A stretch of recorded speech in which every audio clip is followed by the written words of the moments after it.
Al-Mahdi akan keluar dari masa terakhir umatku, dari fase terakhir umat. Inda zalazila, ketika banyak bencana terjadi di muka bumi. Bahkan di negara Arab pun banyak bencana. Waqtilafi minan nas, dan perselisihan dan peperangan di antara sesama manusia. Banyak bencana, banyak peperangan, nah itu. Dan itu dalam kondisi yang betul-betul sangat buruk sehingga akal tidak bisa memahami kok bisa biadab sebiadab ini. Nah, di saat itulah Imam Mahdi akan keluar. Yang kedua, Imam Mahdi akan keluar ketika idza mata Malikul Hijaz, ketika Raja Hijaz meninggal dunia. Pertanyaannya, siapakah Raja Hijaz?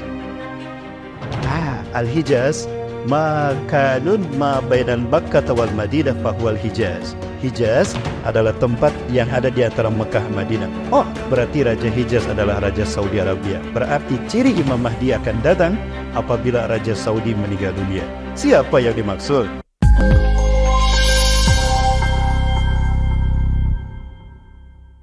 Sempurnanya umroh dan haji kita 3 titik, kata Rasulullah SAW. Ya, 3 titik. Bukan hanya Mekah dan Madinah saja, tetapi yang titik yang ketiga apa? Masjidil Aqsa. Ini dalilnya saya perlihatkan kepada Bapak Ibu. Sahih di dalam kitab Sahih Bukhari dari Abu Hurairah radhiyallahu anhu, Rasulullah bersabda, la tushaddu rihal. Pakai alif lam, artinya ibadahnya khusus, yaitu ibadah haji dan umrah. La tushaddu rihal. Jangan kalian berziarah dengan niatan ibadah, menyengaja melakukan ibadah ziarah umrah ataupun haji, illa ila thalathatil masajid, kecuali menuju 3 masjid. Illa ila thalathatil masajid, kecuali menuju kepada 3 masjid. Yang pertama, Al-Masjidil Haram di Mekah, wa Masjidil Rasulullah SAW An-Nabawi di Madinah, wa Masjidil Aqsa, dan Masjidil Aqsa. Jadi sempurnanya umrah dan haji kita pada 3 titik. Ini 3 poros tauhid di muka bumi jemaah. Tapi selama ini kita hanya Mekah Madinah saja. Al-Aqsa-nya dilupakan. Itulah kenapa Yahudi berambisi betul mengambil alih Al-Aqsa dari umat Islam. They really want to take over the world and to create one government in the world. And the new frame the Jewish order. One government in the world. One political system, democracy. One economical system, capitalism. One military system, barbarian, terrorism, genocide. And one ideology, Kabbalah. Karena umat Islam melupakan Masjidil Aqsa, maka tauhid kita dihancurkan. Bayangkan ketika Al-Aqsa mereka kuasai, Mekah dan Madinah lumpuh total. Maka negara-negara yang ada di sekitar Mekah Madinah lumpuh, tidak bisa berbuat apa-apa melindungi Palestina. Karena Al-Aqsa ending dari tauhid manusia mereka kuasai. Jamaah, masih bersama saya? Mana? Nampaknya sudah pada ngantuk nih jamaah ini.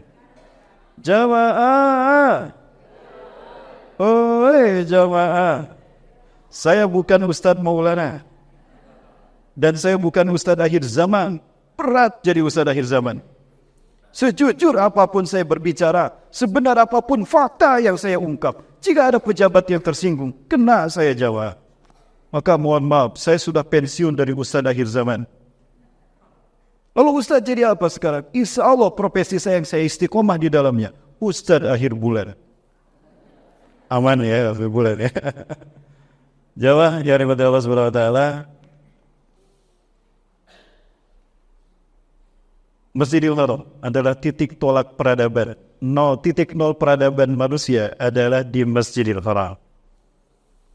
Dan itu yang Allah tugaskan, Allah percayakan kepada manusia yang pertama dilahirkan. Kalau yang pertama diciptakan Rasulullah SAW. Jauh sebelum alam semesta diciptakan, Nur Muhammad, cahaya Rasulullah sudah ada. Allah sudah berencanakan, ya, manusia yang termulia itu adalah Rasulullah SAW, bukan Nabi Adam. Dan manusia yang pertama diciptakan bukan Nabi Adam, Rasulullah. Kalau Nabi Adam adalah manusia yang pertama Allah lahirkan secara fisik. Dan Allah percayakan pada Nabi Adam untuk memulai peradaban di muka bumi. Titik nol peradaban kita adalah Masjidil Haram. Ya. Di sana Allah memulai memberitakan pada Nabi Adam AS untuk memulai peradaban manusia. Adapun Madinah adalah titik tolak dakwah tauhid untuk Nabi akhir zaman, Rasulullah SAW. Diciptakan pertama kali, dilahirkan di akhir zaman. Kenapa demikian? Hayatuna hadhi 'asiratun bainal haqqi wal batil. Hidup kita ini adalah pertarungan antara hak dan batil. Betul? Sudah menghilang di jamaah ini. Mana suaranya? Jamaah, mau masuk surga? Yang jawab sedikit. Berarti peminatnya di sini surga sedikit peminatnya. Jamaah, mau masuk surga? Mau langsung apa mau mampir dulu ke neraka? Oh, langsung. Mau langsung malam ini? Oh, ada yang mau langsung malam ini? Amin, siap-siap deh.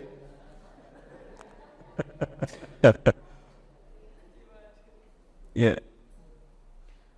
Titik tolak peradaban itu di sini. Adapun Masjid Nabawi itu titik tolak dakwah bagi Nabi akhir zaman.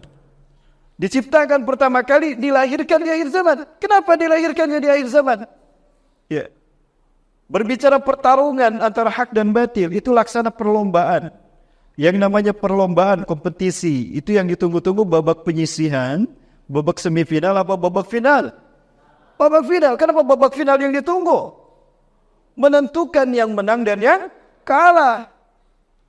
Ternyata bukan Indonesia yang masuk babak final. Ternyata Jepang lawan Irak. Kenapa Indonesia tidak masuk? Dicurangi. Sakit hati gitu. Kok jadi bicara Kalau babak final menentukan yang menang dan yang kalah, pemain yang diturunkan, yang ecek-ecek, pemain cadangan apa pemain yang terbaik? Yang terbaik supaya menang. Rasulullah makhluk Allah yang terbaik diciptakan pertama kali, dilahirkannya di akhir zaman, di babak final pertarungan antara hak dan batil untuk merebut memenangkan Islam. Liyuzhirahu 'ala dini kullah, untuk memenangkan Islam dari agama yang lain. Yang kedua, untuk membuktikan kualitas beliau sebagai makhluk Allah yang terbaik. Allahu Akbar. Shallu ala Nabi Muhammad. Allahumma salli wa sallim wa barik alaihi. Itulah alasan kenapa Rasulullah diciptakan pertama, tapi dilahirkannya di akhir zaman. Bukan Nabi Adam yang pertama diciptakan. Luruskan akidah kita. Ini keyakinan saya setelah saya membaca sirah Rasulullah sallallahu alaihi wasallam. Nah, maka ketika Rasulullah SAW berada di Mekah, tidak bisa membangun ummatan wahidah. Penetrasi jahiliyah, penetrasi kemusyrikan begitu kuat berurat akar pada peradaban dan jiwa manusia. Maka Rasulullah hijrah ke Madinah. Maka individu-individu tauhid takwinul takwinul syahsiyah Islamiyah yang berhasil dibangun di sini dipersatukan di Madinah menjadi ummatan wahidah. Maka terbentuklah masyarakat wahyu. Ketika pertama kali hijrah ke Madinah, Rasulullah bersabda, "Ya Rabb, inna hadal amr qad wakilta ila abaina Adam wa Ibrahim alaihi wassalam." Ya Allah, sungguh dulu perintah dakwah tauhid ini kau berikan pada dua bapakku Adam dan Ibrahim alaihissalam. Engkau berikan Mekah sebagai titik tolaknya. Hari ini tugas dakwah tauhid kau berikan kepadaku. Maka aku minta Madinah ini kau jadikan sebagai titik tolak dakwahku, ya Allah. Maka berkahilah setiap jengkal Madinah sebagaimana kau berkahi setiap jengkal Mekah untuk Adam dan Ibrahim. Berkahi setiap kurma dan sok gandum Madinah sebagaimana kau berkahi setiap sok gandum dan kurmanya, gandum dan kurmanya Mekah. Dari sini aku akan sebarkan Islam ke muka bumi dengan rahmatku, rahmatan lil alamin. Allahu Akbar. Maka dari Madinah Islam tersebar ke seluruh dunia, termasuk ke Masjid Nurul Salam. Ini jasa Rasulullah SAW. Betul? Betul jemaah? Alhamdulillah. Semangat nih Jawa ya. Jadi masuk surganya? Oh jadi, saya kira lupa tadi. Kemudian Rasulullah sudah 14 abad yang lalu meninggalkan kita. Betul? Antara Rasulullah dengan kita hari ini terbentang 14 abad lebih. Pertanyaannya, dengan wafatnya Rasulullah SAW, apakah pertarungan hak dan batil berhenti? Tidak. Hari ini masih berlangsung? Betul. La tantahi al-'asratu bain al-haqqi wal batil bi wafatin Nabi Muhammad SAW. Bal tastamir ila nihayatiha. Pertarungan antara hak dan batil tidak berhenti dengan wafatnya Rasulullah SAW. Bahkan bersambung sampai babak finalnya. Sekaranglah babak final pertarungan hak dan batil itu. Dan battleground-nya adalah titik akhir peradaban manusia. Dan itu bernama Palestina. Dan itu bernama Al-Masjidil Aqsa. Maka 3 kiblat inilah Bapak Ibu sekalian yang akan menjadi poros kebangkitan umat Islam. Tauhid di muka bumi. Mekah di zaman untuk Nabi Adam, titik tolak dakwah tauhid untuk Nabi Adam dan Nabi Ibrahim alaihissalam. Madinah untuk Nabi yang terakhir Rasulullah SAW. Lalu Masjidil Aqsa untuk siapa? Untuk siapa? Untuk presiden yang terbaru? Bukan. Karena presiden saya itu jadi ceram, jadi kampanye. Udah selesai pemilu. Ya. Betul Bapak Ibu? Sudah selesai. Untuk siapa? Kalau ini untuk Nabi Adam, Mekah untuk Nabi Adam dan Nabi Ibrahim, Madinah untuk Rasulullah SAW. Lalu Masjidil Aqsa untuk siapa coba? Untuk cucu Rasulullah SAW. Siapa? Masya Allah. Siapa untuk cucu Rasul? Perkenalkan. Bukan saya. Bukan. Siapa? Siapa jamaah?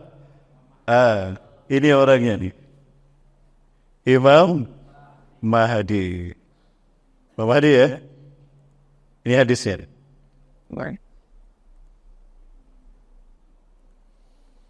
Ya, ini hadis. Laulam yabqa minad dunya ila yauman. Andai tidak tersisa dari bumi ini, dari dunia ini, kecuali hanya 1 hari saja. Ini hari terakhir besok kiamat. La tawalallahu dzalikal yaum, sungguh. Pakai lam tau gitu. Sungguh, artinya pasti terjadi. Sungguh Allah akan memanjangkan hari itu hatta yub'asa. Ini bukan yub'asa tapi yub'asa, karena di sini ada rajulun. Ya, hatta yub'asa fi rajulun, sehingga Allah mengutus di hari terakhir itu seorang laki-laki min ahli baiti, dari keturunanku. Keturunan siapa? Keturunan Al-Hasan bin Ali bin Abi Thalib, bukan dari Al-Husain. Kalau ada yang mengatakan Ahlul Bait Imam Mahdi dari Al-Husain, itu versi Iran, itu versi Libanon, itu versi Suriah, itu versi Irak. Yang berakidah Syiah, yang sekarang sedang ramai-ramai kompak menyerang Israel. Kenapa? Karena Syiah pun meyakini ini adalah abad kebangkitan Islam, dan mereka paham Palestina adalah tempat kebangkitan Islam tadi, maka buru-buru mereka bersatu menyelamatkan Palestina. Itulah kenapa kompak Yaman dengan Syiah Houthiyahnya, Hussein Badruddin Al-Houthi 2010 melakukan kudeta. Kami mahasiswa Yaman tidak bisa studi di sana, Pak. Saya gagal melanjutkan S2 saya di Yaman karena ada pemberontakan Houthiyah. 2010 Arab Spring, kami kembali ke Indonesia. Ya, kemudian Iran dengan gerakan Khomeini, marjanya Khomeini, alumnus Najaf, Iran. Suriah dengan Syiah Nusairinya, Muhammad bin Nusayr an-Numairi, senior daripada Khomeini, sama-sama kuliah di Najaf, Irak, dengan Marza Araji yang berdarah-darah ketika As-Sura'a itu Arazi itu, Irak pusatnya, Karbala. Dan Libanon dengan gerakan Syiah Hizbullahnya di bawah pimpinan Hasan Nasrullah hari ini. 4 negara ini adalah merupakan titik-titik di mana spot Syiah berada. Secara manusiawi kita berterima kasih pada Yaman, kita berterima kasih pada Iran, kita berterima kasih pada Suriah dan Irak yang mereka kompak untuk menyerang Israel. Secara negara itu adalah langkah yang heroik. Kita berterima kasih pada mereka, karena mereka adalah negara yang mewakili dunia yang memiliki akal sehat dan peri kemanusiaan untuk menyerang bangsa yang biadab. Tapi yang kita sedihkan adalah diamnya raja-raja Arab. Mereka memang membantu.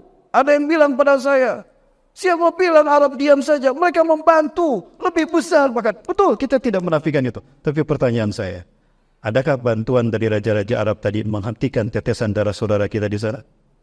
Apakah bantuan yang triliunan dolar atau miliaran dolar, triliunan rupiah itu menghentikan kebiadaban Yahudi? Tidak. Yang dibutuhkan adalah serangan dari raja-raja Arab ini. Kenapa mereka bungkam, Bapak Ibu?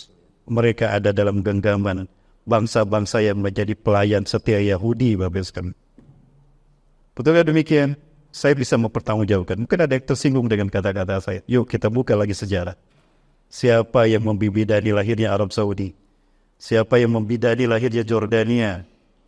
Siapa yang membidani lahirnya Suriah?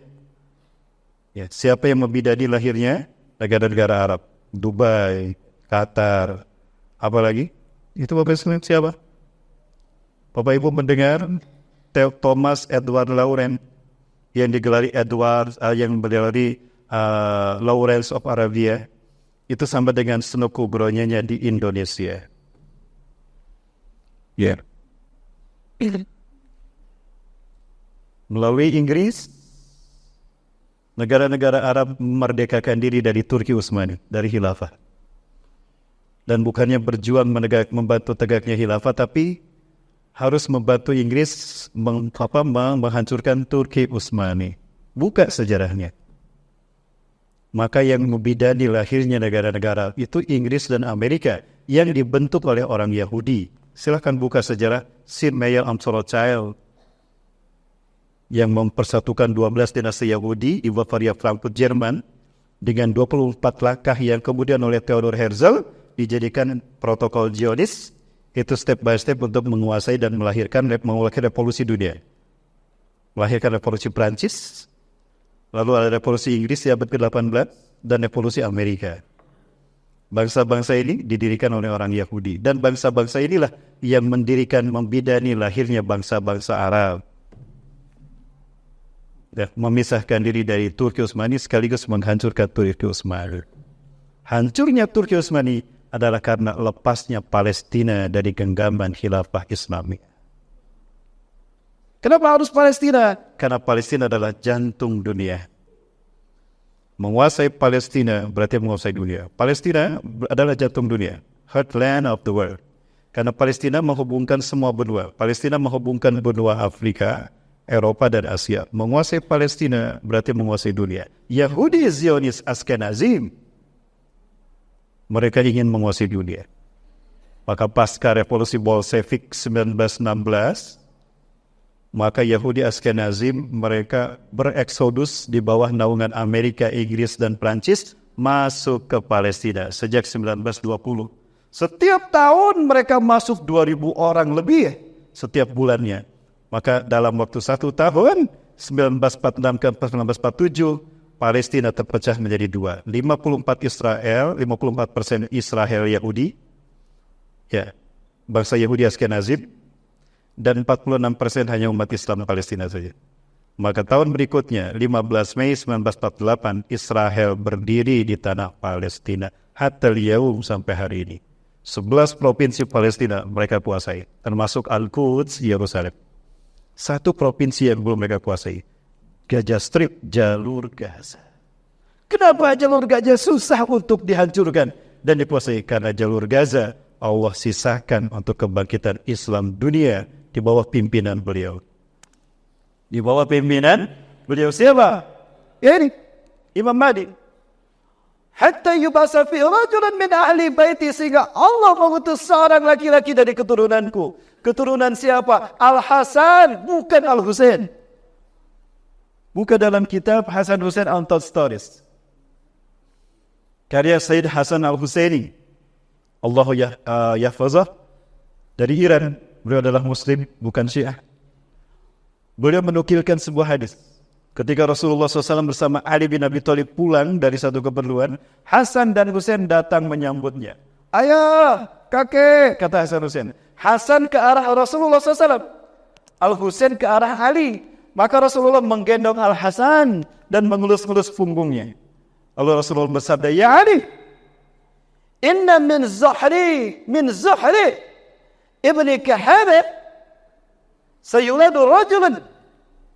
Hai Ali, sesungguhnya dari punggung sulbi anakmu ini. Siapa? Al-Hasan apa Al-Husain? Al-Hasan. Akan lahir seorang laki-laki yang akan memimpin dunia. Saya melikul Arab dunia bidayatin min mulkil Arab, akan menguasai dunia dimulai dari wilayah Arab. Saya melikul Arab. Yuwatu ismi, serupa namanya dengan namaku. Siapa namanya? Ada kemungkinan Muhammad. Nama Rasulullah banyak. Tapi kalau ditanya siapa nama Rasulullah, pasti jawabnya Muhammad. Wa ibnu abi, wa ismu abi, ismu abi. Nama ayahnya sama dengan nama ayahku. Siapa namanya? Muhammad bin Abdullah. Yamlau arda qistan wa adlan. Beliau akan memenuhi bumi ini dengan kesejahteraan, pemerataan dan keadilan. Kama buliyat zulman wa jawra. Sebagaimana sebelumnya penuh dengan kezaliman dan kejahatan pembantaian di mana-mana. Subhanallah. Jadi akan muncul lagi satu kebangkitan Islam.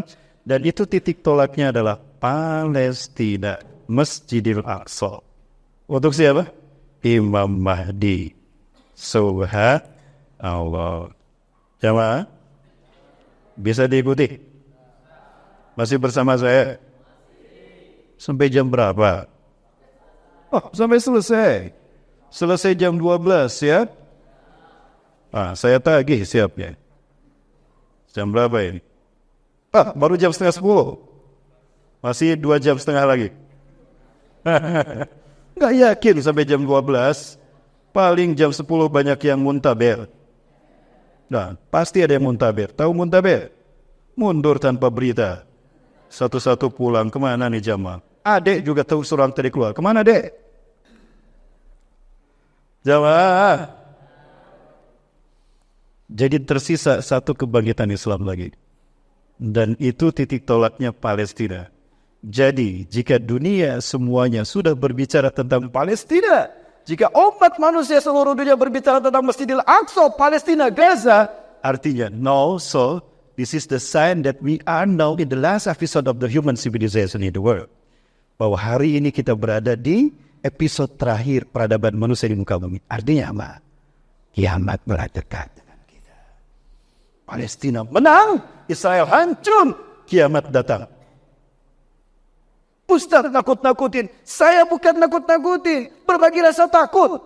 Saya juga takut sama. Saya tidak mau takut sendirian. Saya ingin takut bareng-bareng. Makanya saya sampaikan. Biar kita takut bareng-bareng. Betul? Betul jemaah? Ini takdir Allah bagi kita semua. Ya. Jadi kenapa titik akhir itu adalah Palestina? Artinya peradaban kita akan berakhir di Palestina. Karena di Palestina inilah Allah lahirkan para nabi dan rasul Allah. Ya. Maka ajaran para nabi dan rasul Allah semuanya yang menyebar dari Palestina ke seluruh dunia akan menyebar kembali ke Palestina, akan kembali ke Palestina. Maka tadi dikatakan ahadul mangsyari wal mangsyar. Fatwa Rasulullah kepada Siti Maimunah, maulanya Rasulullah SAW. Ya Rasulullah, aftina fi Baitul Maqdis. Wahai Rasulullah, berikan kami fatwa tentang Baitul Maqdis. Ardul mahsyari wal mangsyar. Bumi di mana manusia akan dihimpun, dikumpulkan di padang mahsyar. Nanti setelah kiamat, yaumul ba'ats. Dan akan bertebaran, mangsyar. Ada yang ke surga Firdaus, bertebaran pula ke akhirat. Ada yang ke surga Firdaus, surga Adan. Bahkan ada yang ke neraka. Dimulai daripada mahsyar itu. Allahu Akbar. Jamaah. Jadi ada tersisa satu kebangkitan Islam. Dan titik tolaknya, battlegroundnya bernama Palestina. Jadi mau pilih mana? Palestina merdeka kiamat datang? Atau Palestina berdarah-darah kiamat masih jauh? Palestina merdeka. Berarti sudah siap menghadapi kiamat, Pak ya? Sudah siap. Katanya mau masuk surga langsung. Kan harus kiamat dulu. Masa langsung dari sini ke surga tanpa kiamat duluan? Kiamat dulu, Bapak Ibu. Nah, jawab pertanyaannya. Kapankah pertarungan akhir zaman itu dimulai? Mata satubda as-siratul hal, as-siratul akhirah bainal haqqi wal batil? Jawabannya adalah ini dia. Kita lihat hadisnya. Kita lihat hadisnya. Biar gak ngantuk, sama-sama kita baca. Ikuti saya. An Abi Hurairah. Dari Abi Hurairah radhiyallahu an, semoga Allah meridhoinya. Qala, beliau berkata, qala, telah bersabda Rasulullah sallallahu alaihi wasallam, inna Allaha, sesungguhnya Allah, yab'atsu, akan mengutus min hadhil ummati, dari umatku ini, ala ra'si, setiap kelipatan, kulli mi'atis sana, 100 tahun sekali, man, seseorang, yujaddidu dinaha, yang akan memperbaharui agamanya. Rawahu Abu Dawud, hadis riwayat Abu Dawud. Belum selesai, ikuti. Wa yuballighuhu, dan hadis itu disampaikan Ustaz Rahmat Baikuni. Pengen viral. Jangan Abu Hurairah sama Abu Daud saja yang viral, beliau juga pengen viral. Jadi berdasarkan hadis ini sahih, silakan buka dalam kitab 1 An-Nihayah fil Fitan wal Malahim karya Al-Hafiz Imam Ibnu Katsir di halaman-halaman awal. Atau yang kedua dalam kitab Al-Mawsu'ah fil Fitan wal Malahim wa Asratus Sa'ah karya Dr. Muhammad bin Iman Al-Mubayyar, Syekh dari Syam, Ensiklopedia Akhir Zaman dan Tanda-Tanda Kiamat. Atau dalam kitab Nihayatul Anam karya Dr. Muhammad bin Abdurrahman Al-Arifi dari Saudi Arabia. Usianya hampir sama dengan saya. Hampir saya bertemu dengan beliau, pada Allah ada satu hal saya tidak bisa bertemu lagi. 2017. Nah, jamaah, jadi berdasarkan hadis ini, 100 tahun sekali setelah Rasulullah wafat akan muncul mujaddid, bukan Nabi, bukan Rasul, reformis. Man yujaddidu, mujaddid, yang tugasnya satu, membersihkan Islam dari paham-paham sesat. Jadi gak akan ada lagi yang mengaku paling sunnah dan rajin membid'ahkan yang lain. Gak ada. Semuanya manhajnya sama, bukan manhaj salaf. Ingat, bukan manhaj salaf. Yang wajib kita ikuti adalah manhaj nubuwah, manhaj kenabian. Siapa yang harus kita ikuti? Nabi apa ulama salaf? Nabi. Ini pemikiran yang sengaja dibangkitkan untuk memecah belah umat Islam di akhir zaman. Hati-hati. Jamaah.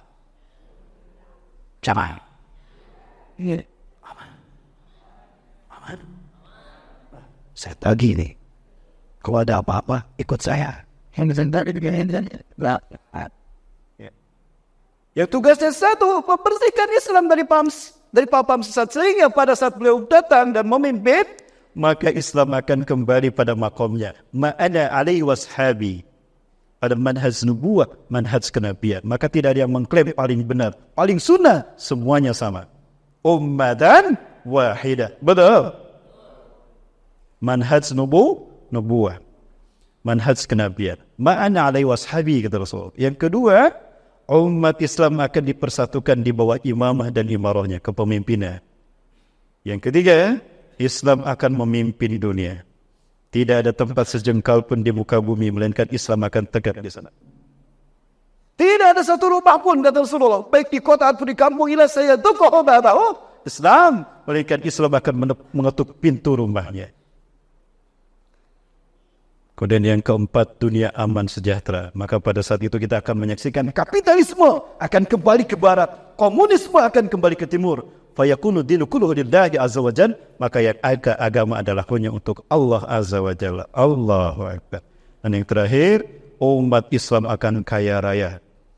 Karena Rasulullah menjelaskan, wa yushirul sihahan, dan pemimpin Islam ini akan membagikan harta tanpa menghitungnya. Jadi jangan khawatir, beliau datang, hutang kita lunas sama cicilan kita. Amin.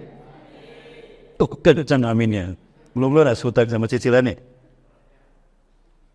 Ya, coba.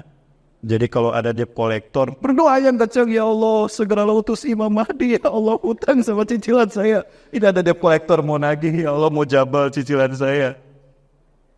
Kencang doa aja sama Imam Mahdi. Allah Akbar. Jamaah.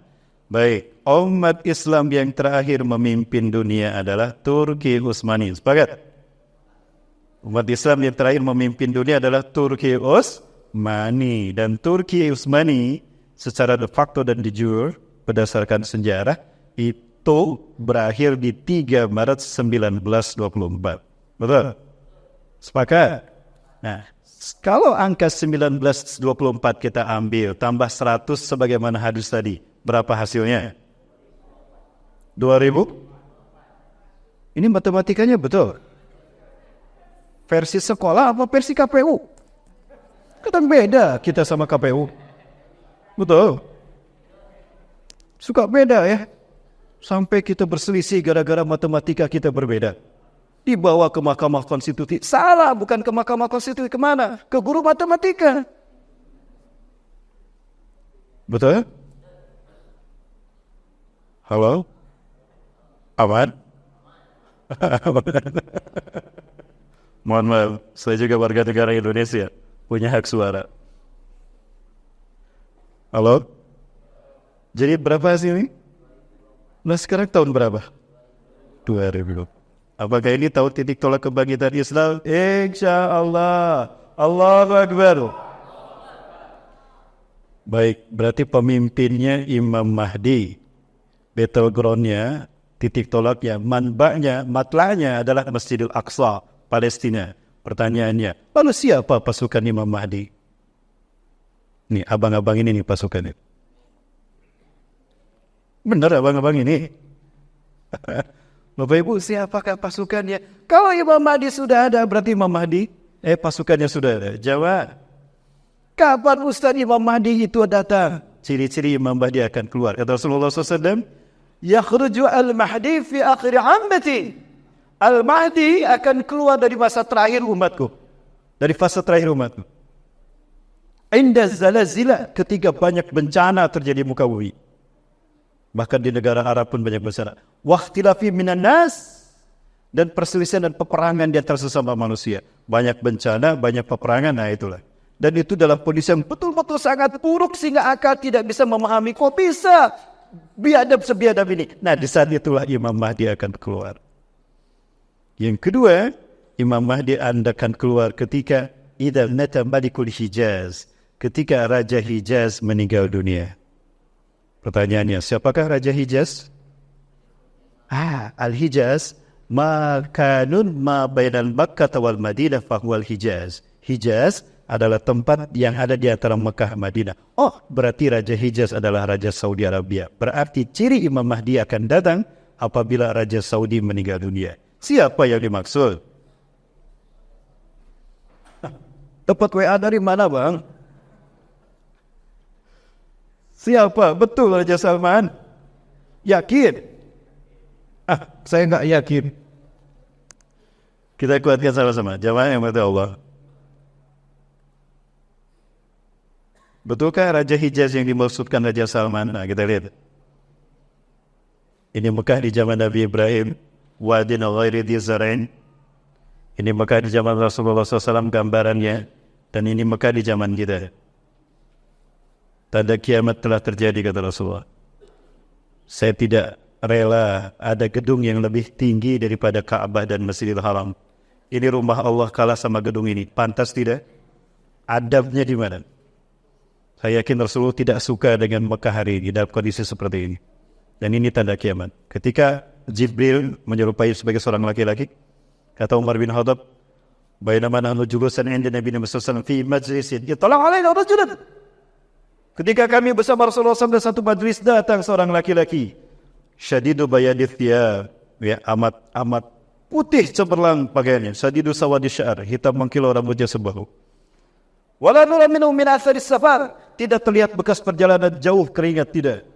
Wala na'rifu minna ahadun man huwa, kami tidak kenal, padahal itu Jibril. Bertanya tentang iman, Islam, ihsan, terakhir bertanya tentang kapan kiamat terjadi. Kata Rasulullah, saya tidak tahu, Anda pun tidak tahu. Yang keempat, yang berikutnya, apa tanda-tanda kiamat? Kata Rasulullah salah satunya. Tara ra'yal ghanam ru'asai hufatan uratan yaskununa fi makanin murtafi' wa hum yatatawwaluna fil bunyan yabdah ala fawqal jabal. Tanda kiamat akan terjadi adalah kalian akan menyaksikan para penggembala kambing yang miskin tanpa alas kaki, telanjang dada, hanya sarungan saja, akan tinggal di gedung-gedung bertingkat. Ya. Sebelum Ramadan kemarin saya sedih, Bu. Sejak sudah hampir 4,5 tahun saya tidak ke Tanah Suci. Dari Istanbul kita ke Madinah, dari Madinah kita ke Mekah. Sedih saya melihat Mekah. Dari hotel tempat saya berdiri, tempat saya nginap. Itu Masjidil Haram terhalang oleh hotel-hotel tinggi. Ya Allah, ini Mekah hari ini. Mesti saya tahu semua. Kalian akan melihat bangsa Arab ini, Mekah ini berlomba mendirikan gedung-gedung bertingkat sampai tinggi mengalahkan tingginya gunung. Habis sholat asar saya tidak keluar dari Masjidil Haram, Bapak Ibu. Saya diam di sini. Saat itu sinar matahari menerangi ini dan bayang-bayang ini menutup Ka'bah. Merinding saya, Bapak Ibu. Allahu Akbar. Saya tidak keluar sebentar sholat asar. Saya diam di sini. Lalu kemudian bayang-bayang ini, matahari menyoroti ini sehingga bayangannya menutup Ka'bah. Allahu Akbar, merinding saya. Apa kata Rasulullah SAW? Imam As-Suyuti menukilkan hadisnya bahwa tanda kiamat akan terjadi. Faqad azzadatus sa'atil ka'batan. As-sa'atu azzadatil ka'bah. Bayang-bayang as-sa'ah menutup Ka'bah.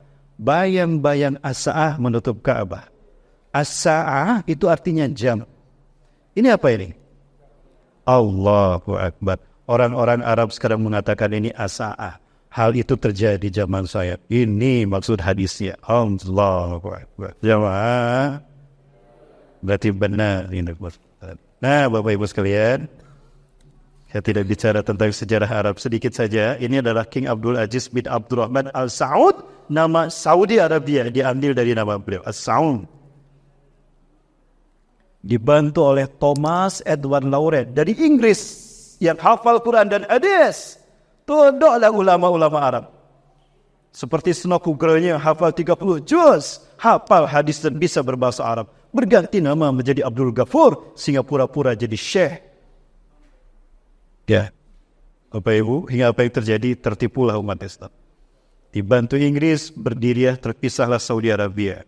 Beliau pada tanggal 23 September 1932 mempersatukan 13 kerajaan yang ada di Jazirah Arab menjadi Al-Mamlakah As-Saudiyah Al-Arabiyah, Kerajaan Saudi Arabia. Di sini. Maka diberi nama Saudi Arabia dari kata Saud, nama beliau sendiri. Abdul Aziz As-Saud, Saudi Arabia. Bapak sekalian, dan ini dinasti beliau. Ini anak-anak beliau, raja-raja Arab. Nah, sebetulnya Raja Salman punya adik yang namanya Mukrin bin Abdul Aziz yang saat itu menjadi 3 putra mahkota. Mukrin bin Abdul Aziz. Berarti raja terakhir beliau karena ini adik kandung satu jajar. Qadarullah 29 April 2015 beliau meninggal dunia. Helikopter yang dinaikinya ada yang menembak, jatuh, meledak. Beliau gugur. Maka putra mahkota jatuh kepada orang berikutnya yang terkuat, Muhammad bin Naif.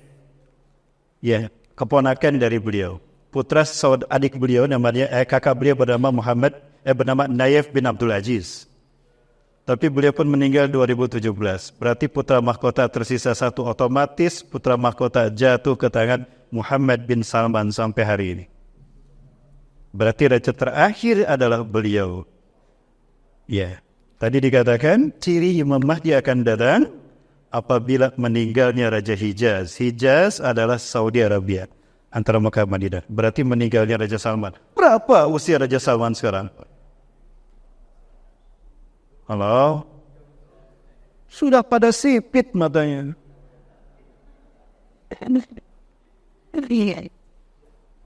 Jamaah, katanya sampai jam 12.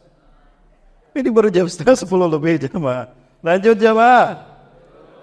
Jadi masuk surganya malam ini. Wah, iya, malam ini semangat. Amin. Jamaah yang rahmati Allah. Berarti Imam Mahdi sudah ada di tengah-tengah kita. Kita tunggu momentum ibadah haji. Kenapa saya katakan momentum ibadah haji? Yamlikul araba sab'an atau samanian. Imam Mahdi akan memimpin Arab 7 atau 8. Yakni hajjajat, yaitu 7 atau 8 kali musim haji. Ada kemungkinan dimulai dari musim haji. Kita tunggu musim haji 2024. 2024 genap 100 tahun dan musim haji kita tunggu. Pak, nanti kalau ketemu Imam Mahdi, tolong minta nomor HP-nya Pak ya. Salam dari saya Pak. Tahun-tahun yang lalu saya tidak bertemu dengan beliau. 4 kali kami mencoba mencari di Masjidil Haram, tidak ketemu. Akan ada 7 ulama nanti berkumpul. Mereka yashkuna ilallah ala ba'asatahum min zulmil Yahud fil alamin. Mereka akan mengadukan kepada Allah atas zolimnya Yahudi di negara-negara mereka. Maka mereka sepakat, ini 2024 pasti Imam Mahdi sudah ada. Fayabhasuna anhu. Maka 7 ulama besar ini, kata Rasulullah SAW, mencari Imam Mahdi. Ketemulah Imam Mahdi. Ibsit yadaka anta Mahdi. Ibsit yadaka nubayyuk ala sam'i wa ta'ah. Ulurkan tangan anda, kami baiat anda sebagai Imam Mahdi. Ciri Imam Mahdi yang asli, beliau tidak mau mengaku sebagai Imam Mahdi.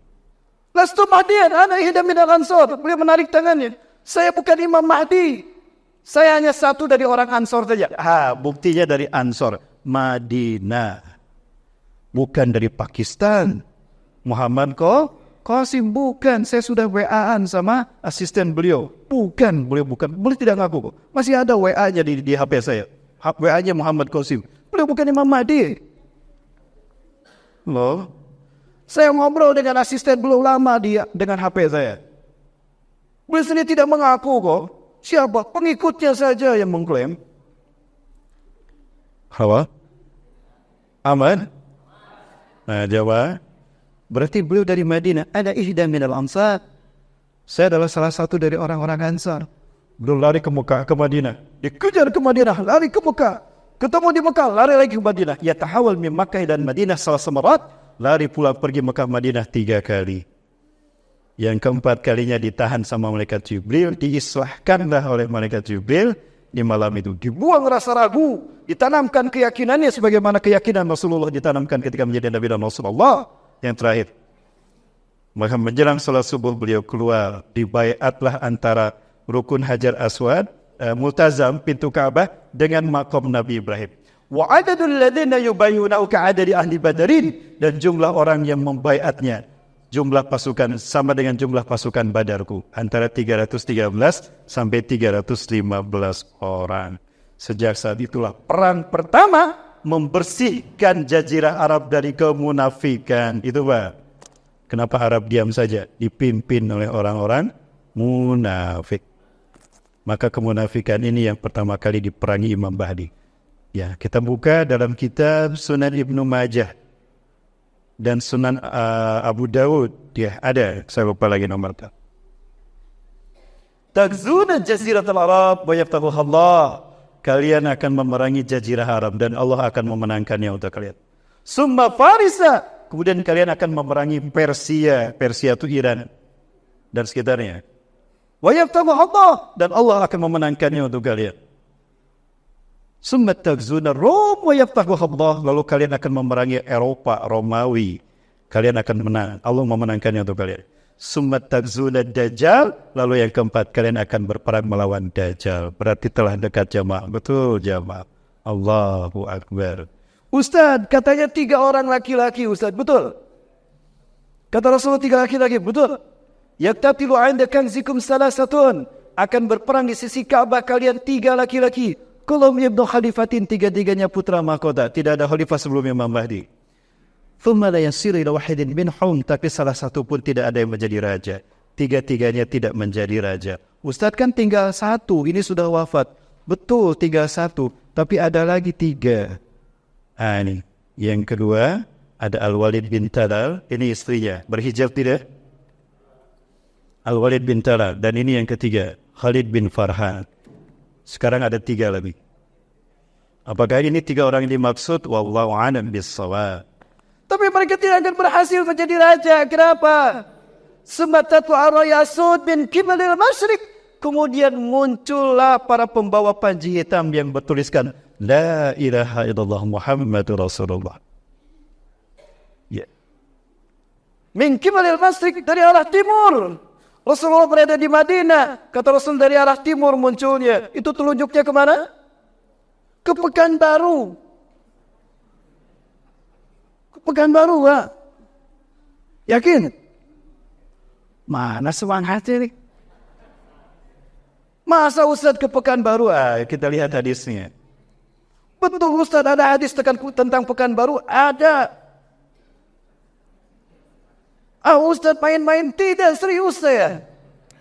Ustaz betul ada hadis tentang Pekanbaru. Kita lihat. Jamaah. Ada nggak hadis tentang Pekanbaru? Pekanbaru ada di negara mana? Nah, Indonesia maksud saya.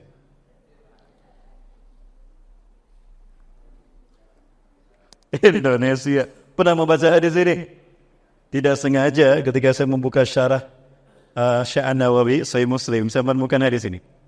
Anna Thauban hadasah, bahwa Thauban bercerita anna sami'a Rasulullah sallallahu alaihi wasallam yaqul, beliau Thauban sahabat Rasulullah mendengar Rasul bersabda, inna rabbi zawali al-ardha, sesungguhnya Allah Tuhanku membentangkan bumi ini untukku. Bumi yang bulat dibikin datar. Berarti bumi bulat apa datar? Bumi yang bulat dibikin datar. Berarti bumi sebelumnya bulat. Bulat apa datar? Nanti kita ceramah. Nanti kita diskusi. Ya. Hatta ra'aitu masyariqa wa maghariba, sehingga aku melihat kekayaannya terbentang dari timur hingga ke barat dunia. Terbentang indahnya dan luasnya dunia. Allah berikan Muhammad, bumi ini aku serahkan untukmu. Wa atani al-kanzain, Allah memberikan kepadaku dua pusaka. Atani al-kanzain al-ahmar wal abyad, pusaka merah dan pusaka putih. Berarti hadis inilah yang kemudian ditekankan oleh Profesor Dr. Ahmad Manbur Surya Negara ketika kami seminar satu meja. Ustaz, ini hadis yang menjadi latar belakang kenapa bendera kita merah putih. Ulama-ulama pejuang kita berkata, robek warna birunya dari benda-benda itu, sisakan merah putih. Itulah warisan Rasulullah untuk kita, negara akhir zaman. Allahu Akbar. Wa anna ummati sayablughu mulkuha ma zawala bidah. Sungguh umatku di akhir zaman akan kembali menguasai timur hingga ke barat dunia dengan pusaka merah putih ini. Allahu Akbar. Tuh kan, Pekanbaru ada di mana? Termasuk tidak? Jadi tidak salah kan kalau saya bilang Pekanbaru? Logikanya begitu jamaah. Allahu Akbar. Sebentar lagi jamaah. Saya tanyakan hadis ini kepada guru saya. 2016. Tadi Bapak Ibu adalah tahun pertama saya harus bersama jamaah ke Palestina. Itu tahun pertama saya harus membawa jamaah ke Palestina. Kita disambut oleh seorang Mr. Simon. Kita kerjasama dengan sebuah lembaga di Yerusalem untuk kita mencoba melakukan sebuah pergerakan Tahriru Palestin wa Iyadatul Quds dari Habib Muslimin. Kita coba galak sebuah kekuatan untuk memerdekakan Palestina. Atau apapun berat, ini bukan tugas mudah jemaah. Tapi kami tertarik untuk membuktikan merah putih itu tadi. 2016 kami salat subuh di Masjid Kibli, 1 dari 4 Masjidil Aqsa. Nanti tentang Masjidil Aqsa sebentar lagi Bang Mamur akan cerita. Ini saya sudah hampir selesai. Ya. Jamaah, ini adalah guru saya, Syekh Ali Al-Abbasi, beliau ketua Rabitatul Ulama Palestin, ketua MUI-nya Palestina. Saya tanya langsung beliau tentang hadis merah putih. Ahulaka mu'alaqah baina hadal hadis fi bidadina. Dia nadiwa dan al-ahmar wal abyad. Apakah ada kaitan antara hadis merah putih dengan kami Indonesia? Dengan kami merah putih. Wala dia juga merah putih. Wala aku juga merah putih. Tapi kan yang muslimnya terbanyak kita aja, Mbak. Betul? Jawaban beliau hampir sama dengan Dr. Yusuf Abu Sunaira. Beliau adalah pakar ulama hadis. Kalau ingin belajar hadis sama beliau, luar biasa. Wah, hafalan hadisnya banyak sekali. Beliau saya tanya baca surat Asar bersama Ustaz Saifullah tentang hadis merah putih ini langsung di Masjid Al-Aqsa. Dan yang ketiga 2016 di Jogokarya, Yogyakarta. Ustaz Salim Afillah, saya titip pertanyaan pada beliau. Ustaz, tolong tanyakan pada beliau, Ustaz. Saya tidak bisa hadir Ustaz, tapi titip pertanyaan. Pandangan beliau tentang merah putih dan Indonesia. Jawaban beliau apa? Luar biasa. Sama dengan dua syekh ini. Ala kulli biladin alladhina yaquluna al-islam dinahum antum ya Indonesia lamma yakhtarkumullah li zadi hadadin qabla sa'ah. Dari sebuah negara yang menerima Islam sebagai agamanya, kalian Indonesia yang belum Allah pilih memimpin kebangkitan Islam. Oh, betul gak demikian? Halo? Ada yang punya kayu api. Ini pada sipit matanya. Tolong diganjal. Yang ngatuk ganjal sama korek api. Sudah diganjal masih ngatuk, bakar korek apinya. Bray. Jawab. Betul kata Indonesia. Baik, kita buka fakta sejarah.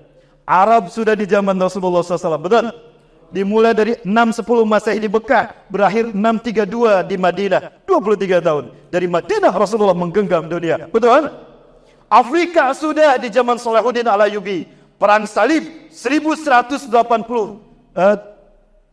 Masehi. Perang Salib dimenangkan kaum muslimin di bawah pimpinan Salahuddin Al-Ayyubi. Maka tepat di tahun itu 1187 Masehi. Dari Kairo, Afrika, Mesir, Afrika, dunia digenggam kaum muslimin di bawah pimpinan Salahuddin Al-Ayyubi. Perang Salib menang kaum muslimin. Eropa sudah di zaman Muhammad Al-Fatih. Sultan Turki paling muda, 22 tahun, menguasai 21 negara. Bang. Oh ya bang. Bang.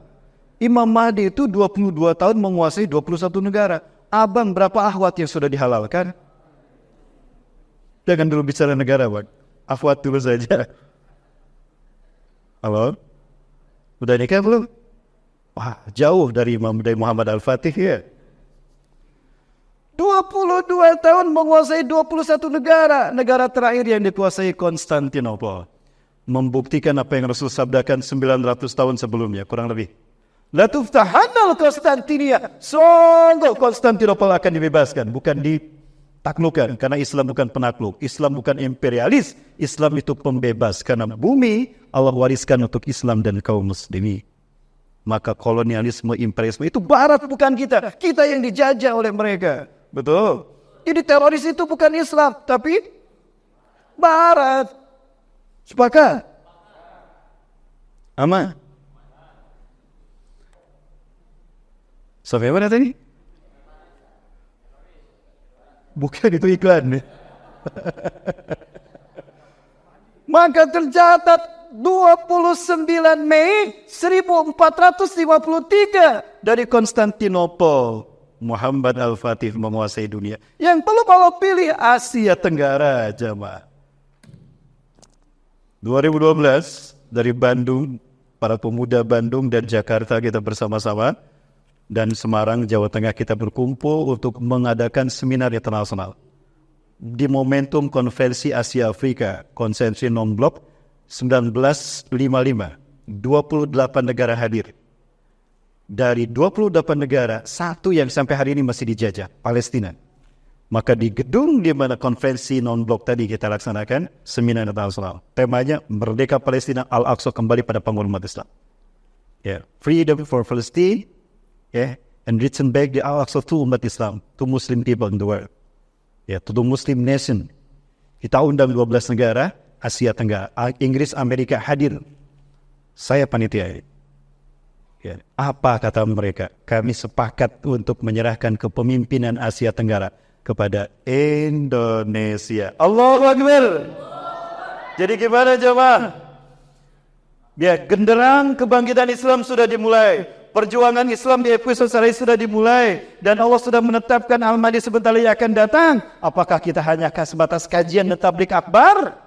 Selesai pulang ke rumah tidak akan berbuah menjadi kemenangan. Maka saya ajak Bapak Ibu sekalian, siap menjadi bagian kebangkitan Islam? Mau nonton apa menjadi pelaku? Dengan apa menjadi pelaku? Berarti dengan jiwa dan harta kita. Siap bebaskan Palestina? Dengan jiwa dan harta kita? Yang jawab sedikit, berarti yang siap sedikit.